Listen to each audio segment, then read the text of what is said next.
اللہ کے نبی نے کہا شرک کے بعد سب سے بڑا گناہ کیا ہے؟ رشتہ توڑنا۔ ہم اس کو گناہ ہی نہیں سمجھتے، ہم تو بلکہ تلے بیٹھے ہوتے ہیں، کہاں موقع ملے اور رشتہ توڑ۔ آپ کو سماج میں ایسے لوگ بھی مل جائیں گے نا، بولیں گے میرا سگا بھائی ہے 10 سال ہو گیا اس کی دہلیز پہ قدم نہیں رکھا، فخر سے بولیں گے۔ بھائی شادی میں جیسے نکاح ضروری ہے، ولیمہ ضروری ہے، لازم ہو گیا ہے ہر شادی میں 2-4 رشتہ دار ضرور ناراض ہو جاتے ہیں۔ شادی میں آگے چھوٹی چھوٹی باتوں پہ رشتہ، دولہے کے ساتھ کھانا نہیں کھلائے، بوٹیوں پہ رشتے ٹوٹتے، بوٹیوں پہ کیسی بوٹی دے دی، کیسا کھانا دے دیا تھا، اس میں تو ہڈی دی تھی، گوشت، بوٹیوں پہ رشتے ٹوٹتے میں نے دیکھا ہے۔ رشتہ نبھانے والا وہ ہے جس کا رشتہ دار اس سے رشتہ توڑ رہا ہے اور وہ آگے بڑھ کر کے رشتے کو جوڑے۔ فلانا مجھے اس نے اپنی شادی میں دعوت نہیں دی تھی، میں اس کو دعوت دوں گا۔ وہ مجھ سے سلام نہیں کرتا، میں آگے بڑھ کر کے خود اس سے سلام کروں گا۔ وہ میرے گھر پر نہیں آتا، میں اس کے گھر پہ جاؤں گا۔ رشتہ نبھانا اصل میں اس کو بولتے ہیں۔ ہر محلے میں 2-4 خواتین ایسی ہوتی ہیں نا جن کا کام بالکل گوگل کی طرح ہوتا ہے، گوگل، ہاں، ہر گھر میں جا کر کے ڈاٹا کلیکٹ کریں گے اور آپ صرف ان کے سامنے ذکر کریں، پورا آپ کے سامنے کھول کے رکھ دیں گے۔ ایسے لوگوں سے بچنا بہت ضروری ہے۔ السلام علیکم ورحمۃ اللہ وبرکاتہ۔ الحمدللہ رب العالمین والصلاة والسلام علی نبینا محمد وعلی آلہ وصحبہ اجمعین ومن تبعہم بإحسان الی یوم الدین۔ اعوذ باللہ السمیع العلیم من الشیطان الرجیم من ہمزہ ونفخہ ونفثہ۔ بسم اللہ الرحمن الرحیم۔ یا ایھا الناس اتقوا ربکم الذی خلقکم من نفس واحدہ وخلق منها زوجها وبث منہما رجالا کثیرا ونساء واتقوا اللہ الذی تساءلون به والارحام ان اللہ کان علیکم رقیبا۔ سب سے پہلے ہر طرح کی حمد اور ثنا، تعریف و توصیف، عظمت اور بزرگی، کبریائی اور بڑائی اللہ رب العزت کے لیے لائق اور زیبا ہے، جس نے ہم کو پیدا کیا، اس زمین پر ہم کو بسایا، اور ہم انسانوں کے ساتھ اللہ تعالیٰ نے دنیا میں بہت سارے جانداروں کو اس زمین پر بسایا۔ زمین پر بسنے والے بے شمار قسم کے جانداروں میں اللہ تعالیٰ نے ہم انسانوں کو بہت اسپیشل بنایا ہے، بہت یونیک بنایا ہے۔ اللہ تعالیٰ نے ایسی بہت ساری خصوصیات سے ہم کو نوازا ہے جو زمین پر بسنے والے دوسرے جانداروں کو نہیں دی گئی ہے۔ انہی خصوصیات میں سے ایک خصوصیت یہ بھی ہے کہ اللہ تعالیٰ نے ہم انسانوں کو رشتوں کی سمجھ دی ہے، رشتوں کا فہم دیا ہے۔ ہم بہت باریکی کے ساتھ رشتوں کو سمجھتے ہیں۔ اللہ تعالیٰ نے جانوروں کو رشتوں کا یہ فہم نہیں دیا ہے نا؟ بھئی انسان پیدا ہوتا ہے، بچہ تھوڑا سا شعور کی عمر کو پہنچتا ہے، اپنی ماں کو سب سے پہلے پہچانتا ہے، پھر اپنے باپ کو پہچانتا ہے، پھر اپنے بھائیوں کو پہچانتا ہے، بہنوں کو پہچانتا ہے۔ جیسے جیسے اس کی عمر بڑھتی ہے رشتوں کا شعور اس کے سمجھ میں آتا ہے۔ اس کے دادا ہیں، یہ دادی ہیں، یہ نانا ہیں، یہ نانی ہیں، یہ چاچا ہیں، یہ پھوپھی ہیں، یہ ماموں ہیں، یہ خالہ ہیں۔ اللہ تعالیٰ نے بہت باریکی کے ساتھ رشتوں کو سمجھنے کی صلاحیت ہمارے اندر رکھی ہے۔ ظاہر سی بات ہے یہ صلاحیت اللہ نے جانوروں کو نہیں دی ہے۔ آپ دیکھیں گے کہ جانور جب تک اپنے ماں باپ پر ڈیپینڈ ہوتا ہے تب تک اپنے ماں باپ کو پہچانتا ہے۔ بکری کا بچہ جب تک دودھ پیتا ہے تب تک اپنی ماں کو پہچانتا ہے۔ ایک مرتبہ اس کی محتاجگی ختم ہو جاتی ہے تو پھر وہ اپنی ماں کو نہیں پہچانتا، باپ کو تو ایسے ہی نہیں پہچانتا۔ جانوروں کو اللہ تعالیٰ نے رشتوں کا فہم نہیں دیا، ہم انسانوں کو دیا ہے۔ اللہ نے فرمایا قرآن مجید کے اندر وَهُوَ الَّذِي خَلَقَ مِنَ الْمَاءِ بَشَرًا فَجَعَلَهُ نَسَبًا وَصِهْرًا۔ کہ اللہ ہے جس نے انسان کو پانی سے پیدا کیا، فَجَعَلَهُ نَسَبًا وَصِحْرًا، اور اس کو نسب والا بنایا اور سسرال والا بنایا۔ یہ دو نعمتیں ہیں جن کا ذکر اللہ تعالیٰ نے کیا، کہ انسان کو اللہ تعالیٰ نے نسب کا فہم دیا ہے، وہ اپنی نسل کو پہچانتا ہے، کون اس کا باپ ہے، کون اس کی ماں ہے، اپنے رشتوں کو سمجھتا ہے۔ اور دوسرا رشتہ کون سا ہوتا ہے؟ وصحرا، اور اللہ تعالیٰ نے سسرال والا بنایا۔ تو سسرال بھی اللہ تعالیٰ کی نعمتوں میں سے نعمت ہے الحمدللہ، کیونکہ رشتوں کا یہ فہم اللہ تعالیٰ نے صرف انسانوں کو دیا ہے، تو ان رشتوں کو جوڑ کر کے رکھنے کی شریعت میں بہت زیادہ تاکید آئی ہے۔ یعنی ہم وہ لوگ ہیں جن کو اللہ تعالیٰ نے یہ سمجھ، اچھا رشتے دو طرح کے ہوتے ہیں، ایک کون سا رشتہ ہوتا ہے؟ خونی رشتہ، جس کو نسب کا رشتہ کہا گیا، اور ایک رشتہ کون سا ہوتا ہے؟ سسرال کا رشتہ۔ ایک رشتہ ہوتا ہے جو ہمارے والدین کی طرف سے ہم کو ملتا ہے، ماں ہے، باپ ہے، پھر ماں باپ کی طرف سے ہمارا بھائی ہے، ہماری بہنیں ہیں، باپ کی طرف سے دادا ہیں، دادی ہیں، چاچا ہیں، پھوپھی ہیں، والدہ کی طرف سے خالہ ہیں، ماموں ہیں۔ یہ رشتے کون سے رشتے ہیں؟ خونی رشتے۔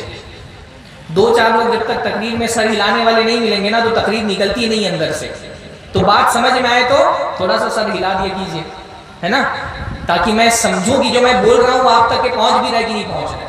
تو ایک قسم کے رشتے وہ ہوتے ہیں جن کو کیا کہا جاتا ہے؟ خونی رشتے۔ عربی میں اس کے لیے لفظ استعمال ہوتا ہے رحیم، اور اسی سے ایک لفظ بنتا ہے صلہ رحیمی۔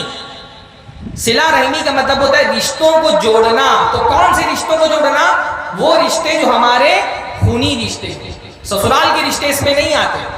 سسرال کے رشتوں کو سحری رشتہ کہا جاتا ہے۔ حدیثوں میں جب صلہ رحمی کی فضیلت بیان ہوتی ہے تو صلہ رحمی کا مطلب کیا ہوتا ہے؟ وہ رشتے جو خونی رشتے ہیں، ماں باپ کی طرف سے جو رشتے بنے ہیں، ان رشتوں کو جوڑ کر کے رکھنا، ان کو ٹوٹنے سے بچانا۔ شریعت کا بنیادی تقاضا، بیسک شریعت کا مطالبہ یہ ہے، رشتوں کو جوڑو، رشتوں کو ٹوٹنے سے بچاؤ۔ اگر اسلام کے احکام کی فہرست بنائی جائے تو بالکل ٹاپ پہ جو چیزیں ہیں، بالکل آغاز میں ایک مسلمان سے جن چیزوں کا مطالبہ ہے اس میں سے کیا ہے؟ رشتہ جوڑنا۔ یعنی اللہ کے نبی صلی اللہ علیہ وسلم کو جب مبعوث کیا گیا، یہ بات آپ کو پتا ہوگی، جب تک اللہ کے نبی مکہ میں رہے، اللہ کے نبی صلی اللہ علیہ وسلم نے جو دین کی سب سے ضروری اور بنیادی چیزیں تھیں ان کی طرف لوگوں کو دعوت دی۔ جب اللہ کے نبی مبعوث ہوئے، بالکل اللہ کے نبی صلی اللہ علیہ وسلم کی بعثت کے آغاز کا دور ہے۔ اللہ کے نبی صلی اللہ علیہ وسلم کے ایک صحابی ہیں حضرت عمر ابن ابسہ رضی اللہ تعالی عنہ۔ عمر ابن ابسہ بالکل آغاز میں اسلام قبول کرنے والے صحابہ میں سے۔ عمر ابن ابسہ ان لوگوں میں سے ہیں جنہوں نے اللہ کے نبی کی بعثت سے پہلے ہی بت پرستی سے توبہ کر لی تھی، لیکن ان کو پتہ نہیں تھا عبادت کس کی کرنی ہے۔ تو جب ان کو پتا چلا کہ مکہ میں ایک آدمی آیا ہے اور وہ بت پرستی سے لوگوں کو روکتا ہے، تو اللہ کے نبی صلی اللہ علیہ وسلم کے پاس آئے۔ بالکل اللہ کے نبی کی بعثت کا آغاز کا دور ہے۔ اللہ کے نبی کے پاس آئے اور اللہ کے نبی سے پوچھا، ما انت، کیا ہیں آپ؟ اللہ کے نبی فرمایا، انا نبی، میں اللہ کا نبی ہوں۔ اب وہ کیونکہ یہودی نہیں تھے، اہل کتاب میں سے نہیں تھے، تو ان کو پتا نہیں تھا نبی کس کو کہتے ہیں۔ انہوں نے کہا، وما نبی، یہ نبی کیا ہوتا ہے؟ تو اللہ کے نبی نے فرمایا، ارسلنی اللہ، میں اللہ کا پیغام لے کر کے آیا ہوں، اللہ نے اپنا میسج دے کر کے مجھے دنیا میں بھیجا ہے۔ بالکل شروعات کا دور ہے اسلام کا۔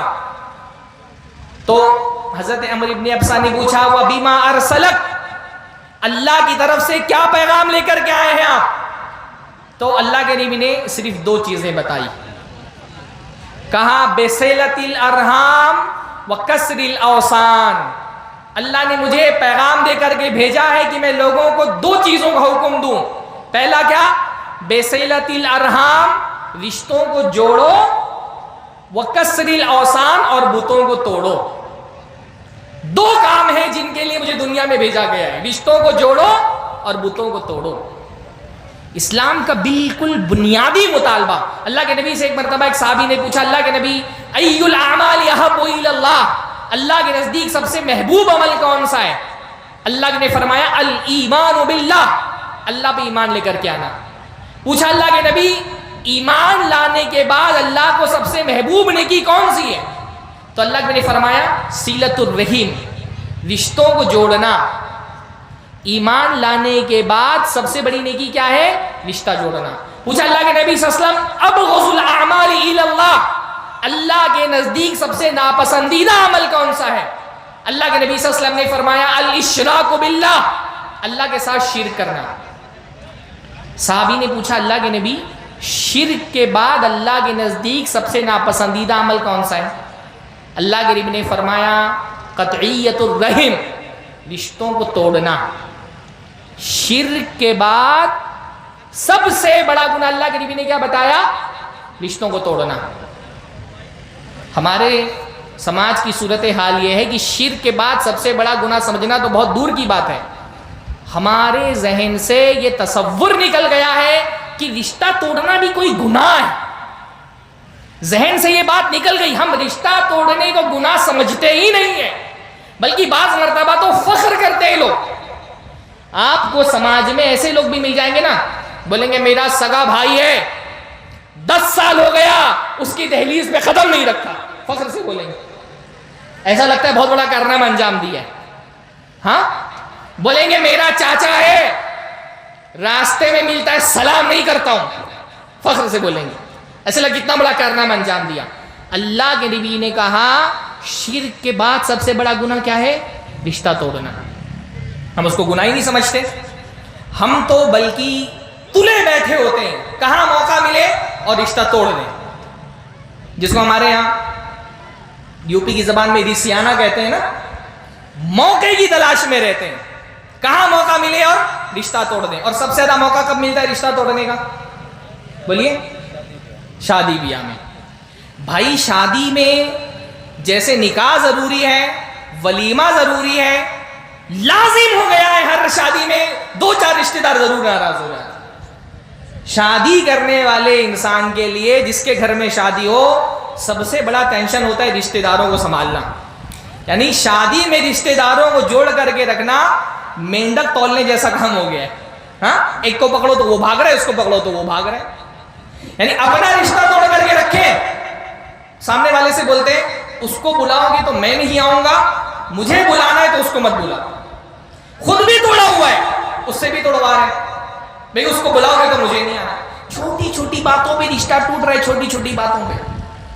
اتنا مشکل کام ہو گیا. یعنی واٹس ایپ پہ کارڈ بھجوا دیا, خود کارڈ دینے کے لیے نہیں آئے, رشتہ ختم. یعنی اتنا گرا ہوا سمجھے, واٹس ایپ پہ کارڈ بھیج دیا, بلانے نہیں آئے. ہاں پرانا ابھی تو پتہ نہیں رواج ہے کہ نہیں, پرانے زمانے میں ناؤ کے ہاتھ سے کارڈ بھجوا دیا, اپنا نہیں دے رہا ہے, رشتہ ختم. بھائی اتنا گرا ہوا سمجھا, خود کارڈ دینے آنا چاہیے تھا. شادی میں آ گئے, چھوٹی چھوٹی باتوں پہ رشتہ.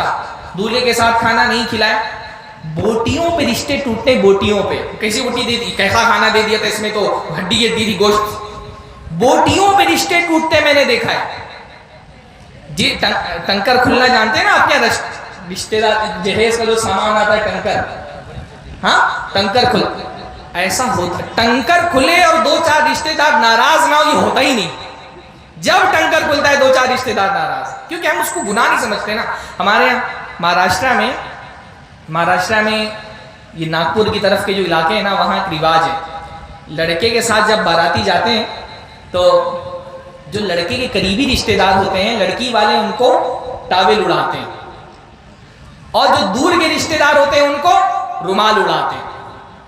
ہمارے ایک پہچان گئے ہیں, وہ بتا رہے تھے کہ ان کے ابا کہیں گئے بارات میں, تو اب وہ جو ہے لڑکے کے پھوپھا تھے. لڑکے کے پھوپھا کو سنبھالنا سب سے مشکل, شادی میں سب سے مشکل کام ہوتا ہے پھوپھا کو سنبھالنا, بہنوں ہی اور پھوپھا کو سنبھالنا. اب وہ پھوپھا تھے, بارات میں گئے, لڑکی والوں نے نہیں پہچانا تو رومال اڑا دیا, ان کو ٹاول نہیں اڑائے.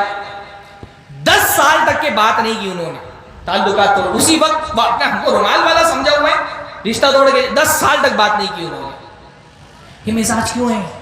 کیونکہ ہم کو رشتہ توڑنا ہم کو گناہ لگتا ہی نہیں. ہم بالکل تلے بیٹھے ہیں. جہاں رشتہ ٹوٹنے والا ہوتا ہے وہاں جوڑنے کے بجائے اور زیادہ توڑ دیتے ہیں. اللہ کے بندو، رشتہ جوڑنا اللہ کے نبی صلی اللہ علیہ وسلم کی سنت ہے.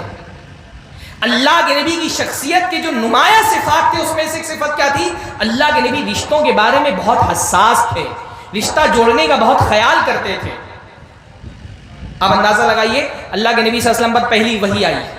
گھبرائے ہوئے اللہ کے نبی صلی اللہ علیہ وسلم حضرت خدیجہ کے پاس آئے. حضرت خدیجہ سے کہا زمیلونی زمیلونی، مجھے چادر اڑاؤ چادر اڑاؤ. اللہ کے نبی صلی اللہ علیہ وسلم ڈر گئے، اللہ کے نبی کو کہیں کچھ ہو نہ جائے. خوف کے مارے حضرت خدیجہ سے کہہ رہے ہیں مجھے چادر اڑاؤ. حضرت خدیجہ اللہ کے نبی کو تسلی دیتی ہیں، کہتی ہیں میرے شوہر نامدار، آپ بہت نیک انسان ہیں اور نیک لوگوں کو اللہ تعالیٰ رسوا نہیں کرتا، ضائع نہیں کرتا. تسلی دی اللہ کے نبی کو. حضرت خدیجہ اللہ کے نبی کی چہیتی بیوی ہیں. جب اللہ کے نبی کو تسلی دی کہ آپ بہت نیک ہیں تو اللہ کے نبی صلی اللہ علیہ وسلم کی چند نیکیاں گنائی. چند نیکیاں اللہ کے نبی صلی اللہ علیہ وسلم کی سامنے رکھی کہ آپ بہت نیک ہیں، آپ گھبرائیے نہیں، اللہ آپ کو رسوا نہیں کرے گا. چند نیکیاں اللہ کے نبی کو یاد دلائی. اللہ کے نبی کی یعنی حضرت خدیجہ نے جب اللہ کے نبی کی شخصیت کا تجزیہ کیا، آپ کی پرسنالٹی کو اینالائز کیا، تو اللہ کے نبی کی سب سے پہلی خوبی جو حضرت خدیجہ کی نظر میں آئی وہ کیا تھی؟ انک لتصل الرحم، کہ میرے شوہر آپ تو رشتہ جوڑنے والے ہیں. وتصدق الحدیث، آپ سچی بات کرتے ہیں، آپ غریبوں کا سہارا بنتے ہیں، آپ بے سہارا لوگوں کے لیے کماتے. بہت ساری نیکیاں یاد دلائیں، پر اللہ کے نبی کی سب سے پہلی کون سی نیکی یاد دلائی؟ انک لتصل الرحم، میرے شوہر آپ تو رشتوں کو جوڑنے والے ہیں. اللہ تعالیٰ آپ کو رسوا کلا لا یخزیک اللہ ابدا، اللہ تعالیٰ آپ کو رسوا نہیں کرے گا. اللہ کے نبی رشتوں کے معاملے میں بہت حساس تھے. حتیٰ کہ اللہ کے نبی صلی اللہ علیہ وسلم کے وہ رشتہ دار جنہوں نے اللہ کے نبی صلی اللہ علیہ وسلم کی مخالفت کی، اللہ کے نبی پہ جھوٹے الزامات لگائے، اللہ کے نبی پہ کوڑا کرکٹ پھینکا، اللہ کے نبی کو پتھروں سے مارا. قریش کے سارے لوگ کہیں نہ کہیں اللہ کے نبی کے خاندانی رشتہ دار تھے.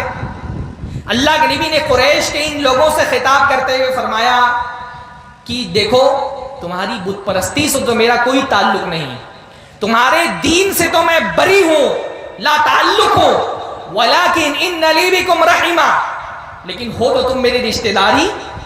صاب اللہاب ولالیہا، تو مجھے کتنا بھی ستا لو، اس رشتہ داری کے تقاضے کو میں نبھاتا رہوں گا، رشتہ نہیں توڑوں گا تم سے. تم مجھے جھوٹا بولو، مجھے مجنون بولو، مجھے کاہن بولو، مجھے شاعر بولو، جو ظلم و ستم ڈھانے ہیں ڈالو، رشتہ داری میں تم سے نہیں توڑوں گا، رشتے کے تقاضے میں نبھاتا رہوں گا. اللہ کے نبی رشتوں کے معاملے میں اتنے حساس تھے. ہاں، ایک واقعہ میں آپ کو بتاتا ہوں. اللہ صحیح مسلم کی روایت ہے، اللہ کے نبی نے ایک مرتبہ اپنے صحابہ سے کہا ستفتحون مصر، میری وفات کے بعد عنقریب تم مصر فتح کرو گے. مصر جانتے ہیں نا، مصر ایک شہر ہے، معلوم ہے؟ مصر ایک ملک ہے، ایجپٹ کہتے ہیں جس کو. اللہ نے فرمایا ابھی نہیں، میری وفات کے بعد تم کیا کرو گے؟ مصر فتح کر لو گے. فرمایا جب مصر فتح کر لینا تو مصر والوں کے ساتھ اچھا سلوک کرنا.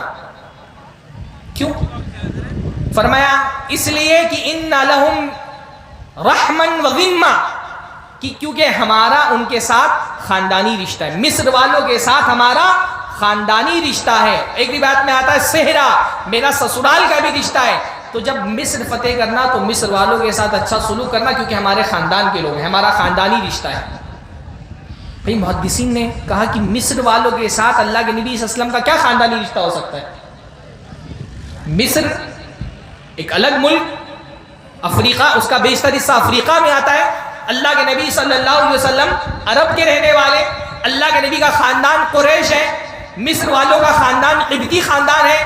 مصر والوں کی زبان الگ، مصر والوں کا کلچر الگ، مصر والوں کی کرنسی الگ.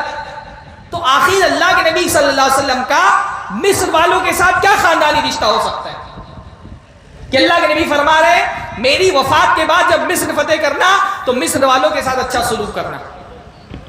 محدثین نے اس حدیث کی شرح میں یہ لکھا کہ بھئی اللہ کے نبی صلی اللہ علیہ وسلم کا جو خاندان ہے، اللہ کے نبی صلی اللہ علیہ وسلم کا نسب جب آپ پڑھتے ہیں تو اللہ کے نبی کا نسب جا کر کے کس نبی سے جا کر کے ملتا ہے؟ بتائیے، اللہ کے نبی کے خاندان میں، اللہ کے نبی کے نسب میں کون سے نبی آتے ہیں؟ ہاں نہیں آواز آ رہی ہے؟ اللہ کے نبی کا جو نسب ہے خاندانی، وہ کس نبی سے جا کر کے ملتا ہے؟ اسماعیل علیہ السلام سے، ہے نا؟ اللہ کے نبی صلی اللہ علیہ وسلم اور اسماعیل علیہ السلام کے درمیان میں تقریباً 30 سے 40 پشتوں کا فرق ہے۔ 30-40 پشتوں کے بعد اللہ کے نبی کا نسب جا کر کے حضرت اسماعیل سے ملتا ہے۔ حضرت اسماعیل کے والد کون ہے؟ جواب دیجئے۔ حضرت ابراہیم علیہ السلام۔ حضرت ابراہیم علیہ السلام کی پہلی شادی ہوئی تھی حضرت سارہ سے۔ شادی ہونے کے بعد انہوں نے اپنا وطن چھوڑ دیا، الگ الگ ملکوں میں ہجرت کی۔ صحیح مسلم کی ایک روایت میں ہے کہ ہجرت کرتے ہوئے حضرت ابراہیم ایک مرتبہ مصر پہنچے۔ جب مصر پہنچے تو مصر کا جو بادشاہ تھا فرعون، اس کی نیت حضرت سارہ کے معاملے میں خراب ہو گئی۔ اس نے حضرت سارہ کی عزت لوٹنی چاہی، پر اللہ تعالیٰ نے حضرت سارہ کو محفوظ رکھا اور اس کو فالج کاٹے گیا۔ جب بھی وہ ہاتھ بڑھاتا اس کا ہاتھ شل ہو جاتا۔ وہ سمجھ گیا کہ یہ کچھ ایسے لوگ ہیں جن کے پاس کچھ الہیدہ طاقت ہے، کوئی قوت ہے، تو وہ ڈر گیا فرعون۔ اور فرعون نے کیا کیا؟ اپنے خاندان کی ایک شہزادی حضرت سارہ کو دے دی خدمت میں کہ اس کو لے کر کے جاؤ اور میرا پیچھا چھوڑو۔ حضرت سارہ نے کیا کیا؟ اس شہزادی کی شادی اپنے شوہر حضرت ابراہیم سے کرا دی۔ کیا نام تھا حضرت ابراہیم کی دوسری بیوی کا؟ بولیے بھائی، کیا نام تھا حضرت ابراہیم کی دوسری بیوی کا؟ ہاجر، حضرت ہاجر۔ حضرت ہاجر سے شادی ہو گئی حضرت ابراہیم علیہ السلام کی۔ حضرت ابراہیم علیہ السلام کو حضرت ہاجر سے ایک بیٹا ہوا جس کا نام ہے اسماعیل۔ پھر حضرت ابراہیم علیہ السلام نے حضرت اسماعیل اور ہاجر کو لے جا کر کے مکہ میں بسا دیا۔ حضرت اسماعیل کی نسل وہاں چلی اور اسی حضرت اسماعیل کی نسل میں اللہ کے نبی محمد الرسول اللہ صلی اللہ علیہ وسلم پیدا ہوئے۔ تو اللہ کے نبی صلی اللہ علیہ وسلم کا نسب حضرت اسماعیل سے جا کر کے ملتا ہے، اور حضرت اسماعیل کی والدہ حضرت ہاجر وہ کہاں کی تھیں؟ مصر کی تھیں۔ اتنا لمبا، یعنی تقریباً 40-50 پشتوں کا لمبا رشتہ، پر اللہ کے نبی اس رشتے کو بھولے نہیں۔ اللہ کے نبی نے کہا ابھی نہیں، میری وفات کے بعد مصر فتح کرنا، تو مصر والوں کے ساتھ اچھا سلوک کرنا، کیونکہ ہماری دادی حضرت ہاجر جو ہے وہ مصر کی تھی۔ یہاں صورتحال یہ ہے کہ ہمارے بچوں کو اپنے 5 پشتوں کے نام نہیں پتہ ہوتے۔ میں کئی مرتبہ مکتب میں جا کر کے بچوں سے پوچھتا ہوں، بچے 5 پشتوں کا نام اپنے نہیں بتا سکتے۔ اللہ کے نبی صلی اللہ علیہ وسلم نے نہ صرف یہ کہ یاد رکھا اس رشتے کو، بلکہ صحابہ سے کہنے ہیں ان کے ساتھ اچھا سلوک کرنا، وہ ہمارے رشتے کے ہیں۔ اور ایک روایت میں آتا ہے کہ میرا سسرال کا بھی رشتہ ہے، کیونکہ اللہ کے نبی صلی اللہ علیہ وسلم کی جو ام الولد تھیں ماریہ قبطیہ، وہ بھی مصر کی تھیں، قبطی تھیں۔ تو اللہ کے نبی رشتوں کا بہت خیال رکھتے تھے۔ اللہ کے نبی صلی اللہ علیہ وسلم نے رشتوں کا خیال رکھنے کی بہت تاکید کی ہے۔ اللہ کے نبی صلی اللہ علیہ وسلم نے اپنی امت کے لوگوں سے کہا 4 کام کرو: افشوا السلام، اطعموا الطعام، صلوا الارحام، وصلوا باللیل والناس نیام۔ 4 کام کرو: سلام پھیلاؤ، کھانا کھلاؤ، رشتوں کو جوڑو، اور جب رات میں لوگ سو رہے ہوں تو نماز پڑھو۔ 4 کام کر لو، سلامتی کے ساتھ جنت میں چلے جاؤ۔ رشتہ جوڑو۔ اللہ کے نبی صلی اللہ علیہ وسلم نے فرمایا جس کو یہ بات پسند ہو کہ اللہ رب العالمین اس کے رزق میں کشادگی کر دے اور اس کی موت تاخیر سے آئے، وہ رشتوں کو جوڑے۔ اللہ کے نبی نے فرمایا لا يدخل الجنت قاطع، رشتہ توڑنے والا جنت میں نہیں جائے گا۔ اللہ کے نبی صلی اللہ علیہ وسلم نے فرمایا کہ ہر بندے کا جو ہفتہ بھر میں وہ عمل کرتا ہے، اس کا عمل جمعرات کے دن اور جمعہ کی رات میں اللہ کے حضور میں پیش ہوتا ہے۔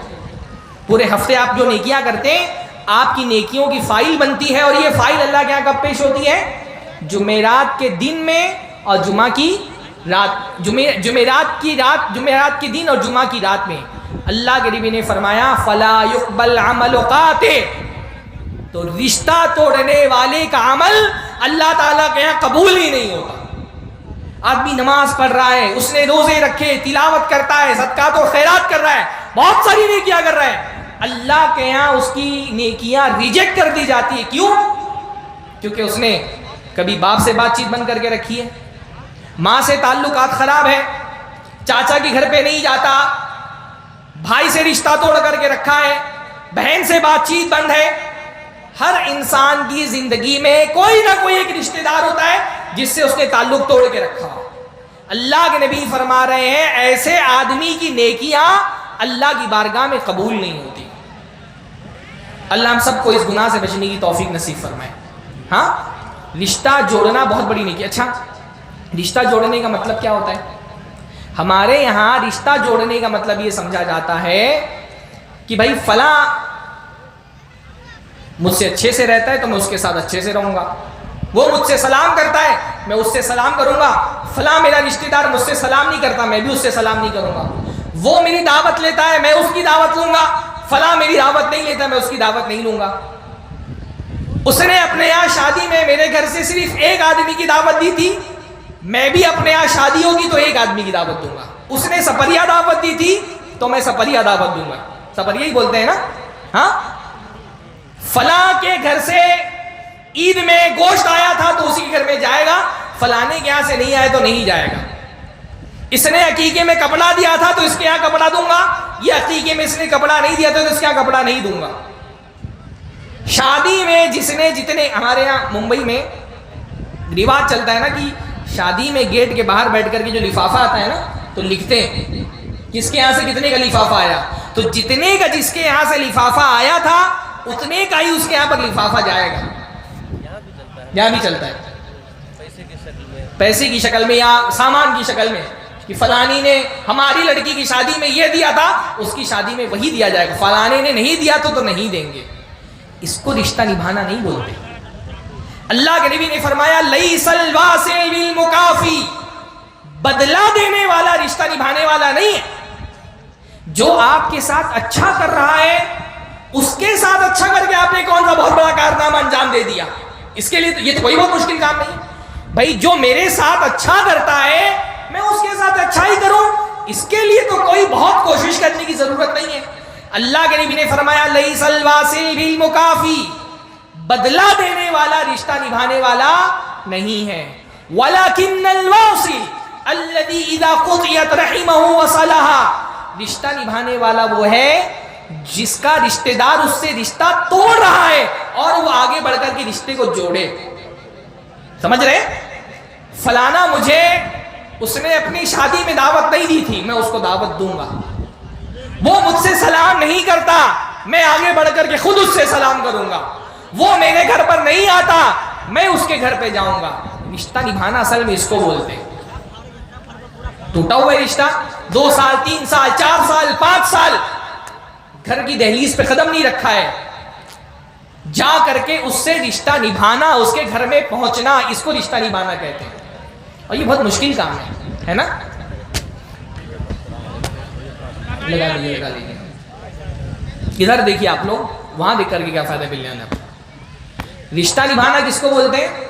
بھائی ہر آدمی کی زندگی میں میں جانتا ہوں ہم میں سے ہر کسی کے رشتہ دار میں 2-4 رشتہ دار سب کے ایسے ہوتے ہیں جن سے بات چیت بند ہوتی ہے.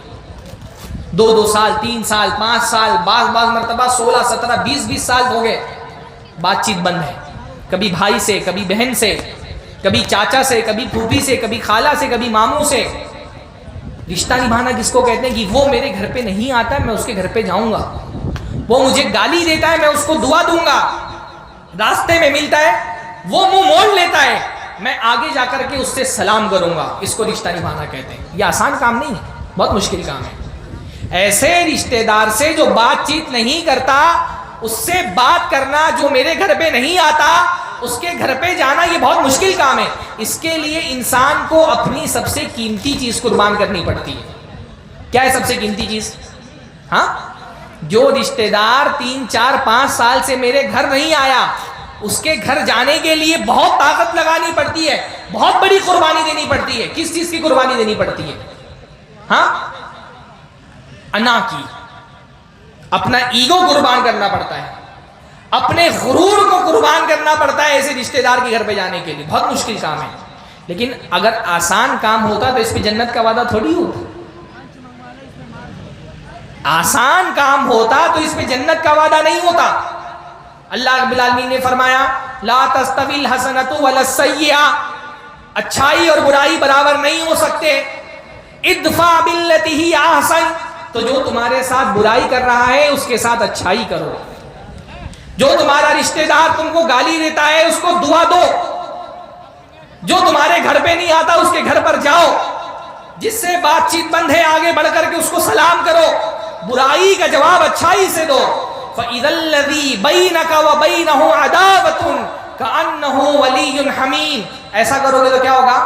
تم اور تمہارا وہ رشتہ دار جس کے درمیان دشمنی ہو گئی ہے وہ تمہارا گہرا دوست بن جائے گا. وَمَا يُلَقَّاهَا إِلَّا الَّذِينَ صَبَرُوا. لیکن یہ کام ہر کوئی نہیں کر سکتا. یہ کام کون کر سکتا ہے؟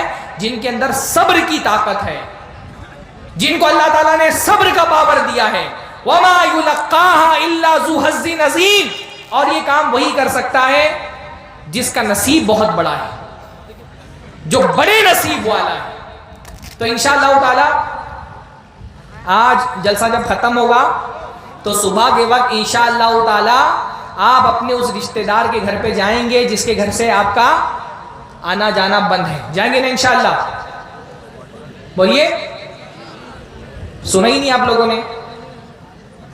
جلسہ آج ختم ہو جائے گا، تاخیر ہوگی انشاءاللہ تعالی. کل صبح کے وقت آپ کا وہ رشتہ دار جس سے آپ کی بات چیت بند ہے اس کے گھر پہ جائیں گے انشاءاللہ. ہاں، وہ رشتہ دار اللہ رب العالمین نے جنت کا وعدہ کیا ہے ایسے لوگوں سے جو رشتہ جوڑنے والے ہیں. تو انشاءاللہ تعالی جائیں گے، سلام کریں گے. جس رشتہ دار سے آپ کی بات چیت بند ہے تحفہ لے کر کے جائیں گے، معافی مانگیں گے، صلح کر کے تعلقات جو خراب ہیں اس کو درست کر لیں گے انشاءاللہ. ہے نا انشاءاللہ؟ یہ ٹاسک ہے آپ لوگوں کا. میں گھمنڈ کی بات نہیں کر رہا. الحمدللہ اس خطاب کے بعد کئی جگہوں سے ایسا ہوا لوگوں کے 10 20 سال سے رشتے ٹوٹے ہوئے تھے اور لوگوں نے کہا ہم نے صرف اللہ کے لیے آپ کی تقریر سن کر کے اپنے رشتہ دار سے بات چیت شروع کر دی. تو کریں گے انشاءاللہ تعالی. ہاں، بڑی نیکی کا کام ہے. حضرت ابو ہریرہ نے ایک مرتبہ اللہ کے نبی سے کہا اللہ کے نبی میرے بعض رشتہ دار ہیں، میں ان سے رشتہ جوڑتا ہوں وہ مجھ سے رشتہ توڑتے ہیں. میں ان کو قریب کرتا ہوں وہ مجھ کو دور کرتے ہیں. میں ان کے ساتھ سمجھداری برتتا ہوں. بھائی حل یہاں سامنے سے ہٹ جاؤ. ہاں؟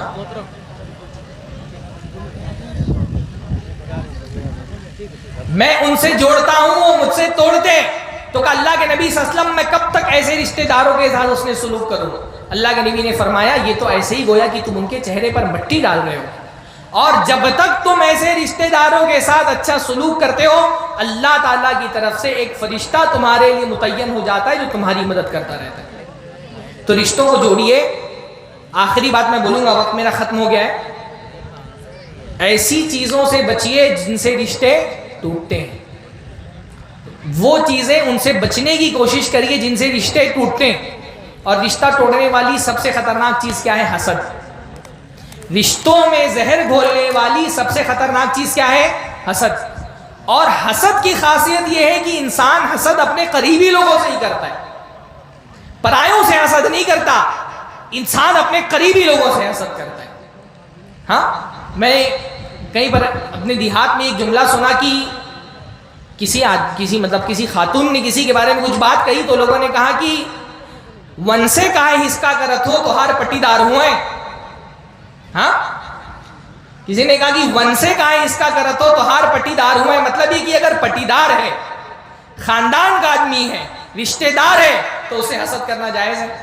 اس لیے ہمارے معاشرے کا میں مشاہدہ یہ ہے آدمی غیروں کی ترقی سے نہیں جلتا، اپنے بھائی کی ترقی سے حسد کرتا ہے. اپنا بھائی، اس کا گھر میرے گھر سے بڑا نہیں ہونا چاہیے، اس کا کاروبار میرے کاروبار سے بڑا نہیں ہونا چاہیے، اس کی کمائی میری کمائی سے بڑی نہیں ہونی چاہیے. یو پی میں تو میں نے یہاں تک دیکھا ہے کہ لوگ یہ کوشش کرتے ہیں کہ کسی کی بیٹی کو میری بیٹی سے اچھا شوہر نہیں ملنا چاہیے. یہاں تک کہ میں نے دیکھا کہ دیہات میں خاص طور پہ کہ کسی کی لڑکی کو اچھا رشتہ آ گیا ہے نا، لوگوں نے حسد کے مارے رشتہ توڑوا دیا. اس لیے آج کل لوگ رشتہ دیکھنے کے لیے گاؤں میں نہیں بلاتے لڑکے والوں کو، ہاں ہوٹلوں میں جاتے ہیں رشتہ دیکھنے کے لیے. حسد مت کیجیے، حسد مت کیجیے. حسد کا سب سے اچھا علاج کیا ہے؟ اللہ پہ ایمان رکھنا. جس بندے کا اللہ پہ ایمان ہوگا وہ کبھی حسد کا شکار نہیں ہوگا. اللہ کے نبی صلی اللہ علیہ وسلم حسد کا سب سے اچھا علاج کیا ہے کہ اللہ پر ایمان رکھیے. اگر اللہ تعالیٰ نے آپ کے بھائی کو آپ سے زیادہ جائیداد دے دی ہے، آپ سے زیادہ مال دے دیا ہے، آپ سے زیادہ آمدنی اس کی ہو گئی، آپ سے اچھی گاڑی اس کی ہے، یہ نعمتیں تقسیم کرنے والا کون ہے؟ اللہ ہے. جو اللہ کی ذات پر ایمان رکھے گا وہ کبھی حسد کا شکار نہیں ہوگا. آخری بات میں بولتا ہوں، رشتوں کو توڑنے والی دوسری سب سے بڑی چیز ہوتی ہے بد زبانی. بعض مرتبہ انسان اپنے زبان کے زخم سے رشتوں کو توڑ دیتا ہے، زبان کے وار سے رشتوں کو توڑ دیتا ہے.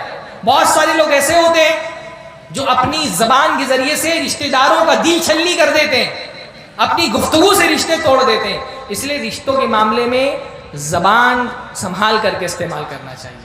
بہت سارے لوگ معاشرے میں ایسے ہوتے ہیں بد زبان ہوتے ہیں، ہر کسی کے ساتھ بد زبانی کرتے ہیں، اور ان کو بد زبانی سے روکا جائے تو بولتے ہیں میں بہت صاف گو ہوں، میں حق بات بول دیتا ہوں اس لیے لوگ مجھ سے غصہ ہو جاتے ہیں. حالانکہ وہ حق بات نہیں بولتے، وہ بد زبان ہوتے ہیں. بھائی صحیح بات بولنے کا صحیح طریقہ ہونا چاہیے جس سے لوگوں کا دل نہیں ٹوٹے. تو زبان کا استعمال بہت احتیاط کے ساتھ کریے. اسی طرح سے رشتے خراب کرنے میں ایک تیسری بہت بڑی وجہ ہوتی ہے، معاشرے میں کچھ لوگ ایسے ہوتے ہیں جن کو رشتہ داروں کو لڑانے میں بہت مزہ آتا ہے. کچھ لوگ ایسے، جیسے پرانے زمانے میں کچھ لوگوں کا شوق ہوتا تھا نا کہ مرغے لڑاتے تھے، بکرے لڑاتے تھے.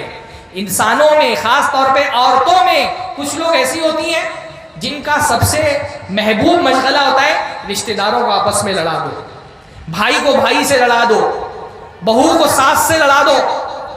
ایسی خواتین کا اللہ کے نبی نے فرمایا ان شر الناس ذو الوجہین، سب سے زیادہ برے لوگ کون ہوتے ہیں؟ جن کے دو چہرے ہوتے ہیں. یاتی ہؤلاء بوجہہ و یاتی ہؤلاء بوجہہ، ایک چہرہ لے کر کے فلاں کے پاس جاتا ہے، ایک چہرہ لے کے فلاں کے پاس جاتا ہے. معاشرے میں خاص طور پہ خواتین میں ایسی خواتین ہوتی ہیں جن کا سب سے محبوب مشغلہ ہوتا ہے ان کے پاس جا کے ان کی برائی کریں گی، ان کے پاس جا کر کے ان کی برائی کریں گے اور آپس میں دونوں کو لڑا دیں گے. ہر محلے میں دو چار خواتین ایسی ہوتی ہیں نا جن کا کام بالکل گوگل کی طرح ہوتا ہے. گوگل، ہاں، ہر گھر میں جا کر کے ڈاٹا کلیکٹ کریں گے اور آپ صرف ان کے سامنے ذکر کریں پورا آپ کے سامنے کھول کے رکھ دیں گی. ایسے لوگوں سے بچنا بہت ضروری ہے. رشتوں کو ایسے لوگوں سے بچائیے جن کا محبوب مشغلہ لوگوں کو لڑانا ہوتا ہے.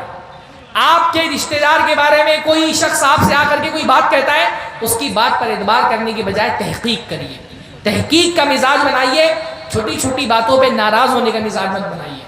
تو یہ بھی رشتوں کو توڑنے کی ایک بہت بڑی وجہ ہوتی ہے.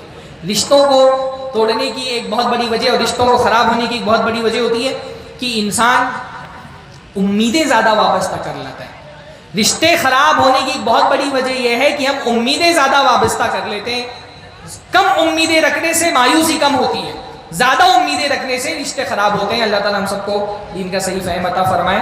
اللہ تعالیٰ رشتوں میں درار سے ہم کو محفوظ رکھیں، ان چیزوں سے اللہ تعالیٰ محفوظ رکھیں جس سے رشتے خراب ہوتے ہیں. قولوا قولی ھذا واستغفر اللہ لی ولکم ولسائر المسلمین واستغفروہ انہ هو الغفور الرحیم. وآخر دعوانا ان رب العالمین. السلام علیکم ورحمۃ اللہ.